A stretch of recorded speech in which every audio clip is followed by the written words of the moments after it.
Rebonjour tout le monde. Écoutez, ce que je vais vous montrer présentement, c'est que tantôt, vous avez vu, j'avais fait un tas, ok, qui était juste ici.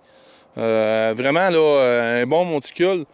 J'ai pensé à mon affaire, puis je pense qu'idéalement, c'est mieux de l'éparpiller, comme je disais un petit peu tantôt. Fait que je vous montre un petit peu ce que j'ai fait. Et j'ai fait par exprès pour m'engarocher dans les arbres.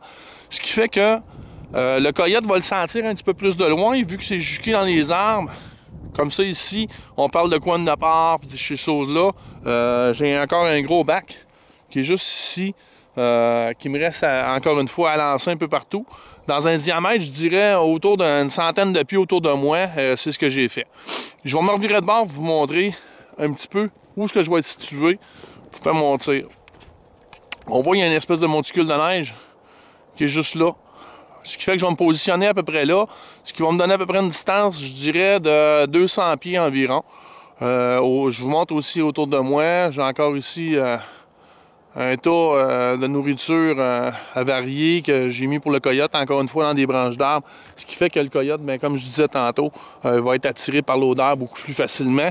Et en ayant un tas, et là je vais laisser quand même le sang qui est ici, en ayant des tas, ben, le coyote, ben, ce qui arrive, il y a quand même des dominants et des dominés, ce qui fait que bon, on va un petit peu plus avoir de chamoyage pour la nourriture.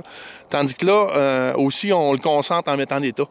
Ce qui fait que de cette façon-là, on va avoir plus de coyotes qui vont virailler, un petit peu comme j'explique pour ce qui est de l'appâtage du chevreuil, de ne pas faire des monticules, mais pour plus d'éparpiller les pommes, ce qui fait qu'il va chercher un peu plus sa nourriture, le chevreuil, même chose pour ce qui est du coyote.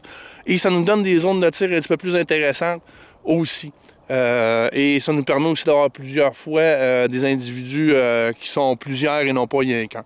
Fait que je coupe encore une autre fois, j'éparpille encore une fois la nourriture de mon bac qui est là. Et je vous montre après ça où est-ce que je vais être positionné. Je vais peut-être tirer quelques coups juste pour être bien sûr que tout se fait bien.